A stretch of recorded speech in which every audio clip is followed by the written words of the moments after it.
Welcome to the Jill on Money podcast. It's Sunday, May 30th, and we are continuing today with our interview with Esther Perel. She is a psychotherapist. She is phenomenal. She's got this great Spotify podcast. She actually has two Spotify podcasts. The first is called Where Should We Begin? And that is 4 seasons already that are in the can. She's got 2 seasons of the How's Work podcast. And we're focusing on How's Work because I interviewed her right after she dropped the second season. It's so really engaging and interesting. And basically, you sort of get to be a fly in the wall in someone's therapy session. And that's why I like the podcast themselves. But we get into some other issues in the next couple of parts of our interview with Esther. And one of the things that I think is interesting is that because many of us are going to continue working from home, we talk with her in this part of the interview about how to strike some balance, how to create some boundaries. And then we get into Esther's specific individual background and how that informs what she does. Here's part 2 of our interview with Esther Perel. There's so much that is being asked of us right now. What are some tips for managing that? You know, I tend to think that when you name things properly, it gives you clarity. And when you have more clarity, you have a better sense of what you need to do. And when you have this kind of mush where everything is enmeshed with each other, it really blurs our clarity. So the first thing is we are not working from home. I've said it many times, we are working with home. And we are working in a situation at this point where all our roles have collapsed. At the same table here, I can be a mother, a partner, a teacher, a supervisor, a therapist, a podcaster, a CEO of a company, a friend. It goes on. And I don't leave that chair.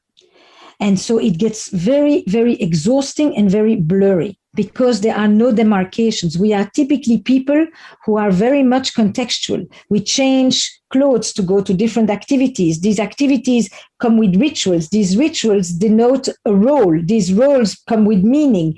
And it gives us a sense of who we are.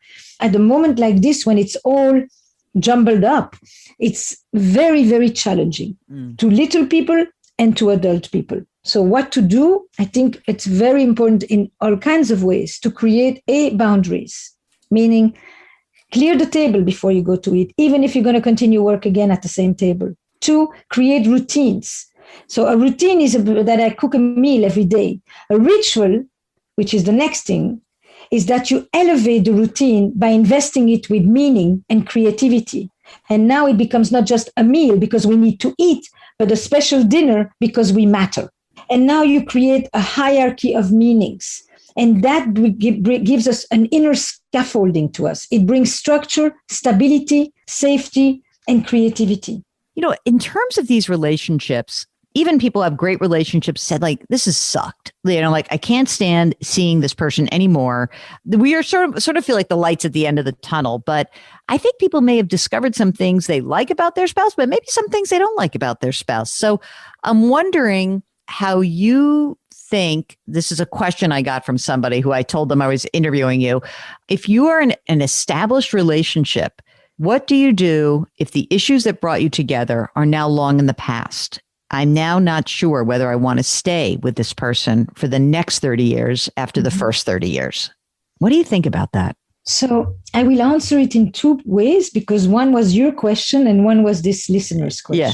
To the listener's question, it is often the case that the very things that are initially attractive in a relationship are the things that become the source of conflict later in a relationship.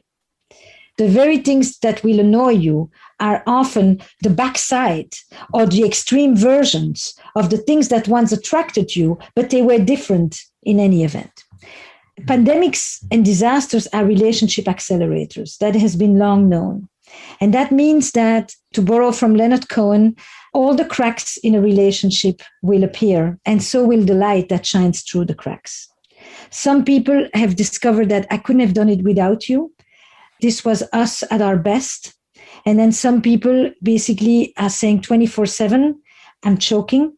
And when I used to leave the house and be out of the house for many hours and see other people and work, I had other sources of appreciation, other sources of validation, other people with whom to share common interests, etc. Now I'm basically with one person who is supposed to become an entire village. So what to do is try as best you can, either when you're confined, either when you can leave in some ways, to keep your community alive so that you don't turn to your partner and then experience all the frustrations.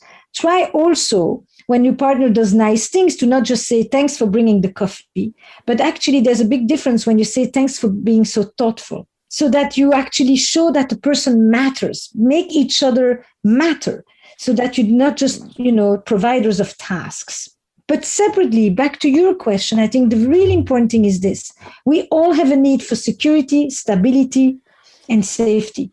But we also all have a need for novelty and for change and for surprise and for mystery. What I call the eros side of life, the vitality, the aliveness. That side has been choked this entire year. You could not experience happenstance, serendipity, surprise, spontaneity, because any spontaneous encounter could be a spontaneous contamination. And so we've had to choke that in the name of the security that we're looking for. We had to stay inside in order to make the outside safe again. And that is a challenge for all relationships. On some level, you would say the pandemic shows you the truth. And on some other level, you would say the pandemic shows you the truth under a pandemic.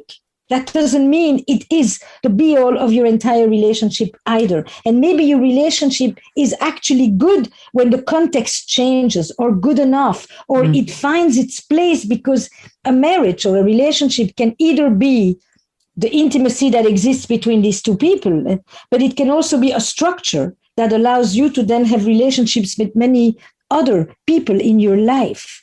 It's a different definition of marriage. You want to say to people, you learn a lot, but I'm not sure you want to take a decision based just on what happened this year, especially when you've had 24 after. And the question of, will I do another 30 of that? Everybody at some point asks themselves, what is the life unlived? You wrote on your own bio that trauma was woven into the fabric of my family history. You are the daughter of Holocaust survivors. Right. You then marry a trauma expert. So I think you're a little bit of a glutton, but okay. Talk about how that trauma has impacted your own therapeutic journey. I think that, when I was writing Mating in Captivity, at one moment, I asked my husband, who at the time was running a treatment center for victims of torture and political violence. And I said, when do you know if people come back? What does it look like, that coming back, what you call to get over it? And we began talking, it's when you are able once again to play, because you cannot play if you are in a constant state of dread and vigilance, because play demands an element of unself-consciousness and freedom and carefreeness. When you are able again to create, because create means that you take risks. It's an active engagement with the unknown. And when you once again able to trust. I think as a patient, I would say, and this is definitely something that came up in the pandemic, I developed what we call in our jargon, a way of being counterphobic. I go from high risk to high panic. I go from nothing can happen to everything can happen to me in a minute. And I think I live on that edge very much. And that's why I don't call myself a trauma expert, because I'm actually really spending most of my time in what is the difference between being not dead and surviving, and what does it look like when people are actually alive. So that's kind of how this has affected me. I, during the pandemic, had moments of intense death anxiety. I really know what it's like to lose everything overnight. And then at the same time, I would do things that, you would think, I had zero fears. But it was always short, and they alternate. They're in dialogue with each other.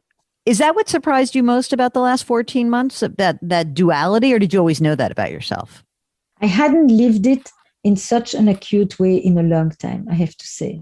I really can say that I had a PTSD reaction. I knew it was history living inside of me. The degree of anxiety and fear, it was dread more than anxiety, that suddenly came upon me. I was convinced, and I used the vocabulary, at one point I said, I will not pass the triage. I'm past 60. Now, triage is a word that has a lot of resonance in Jewish Holocaust memory. So I saw through the vocabulary that I am reliving something here that is not part of the present. As long as I was home, I basically was safe. This was about staying home so that the outside side can become safe again. So there were fears that didn't belong to the current reality, but they fit the fears that I had in the current reality. Okay, we have one more one more episode with Esther tomorrow. If you've got a question, something comes up for you about working from home, starting a new business, figuring out what to do better in your financial and emotional life, they are connected. Send us an email. It's askjill@jillonmoney.com. We're ditching the old show clothes, gang. I told you after a certain amount of time, we're done now. So we're going to just power through with our mantra. Oh, I forgot to tell people to lift someone up yesterday. So don't forget to do that. We're going to keep that up. But we are going to continue to be part of a community that really aspires to do this, to think about grit, growth, grace, and have some gratitude along the way. We'll talk to you tomorrow. Thanks for listening.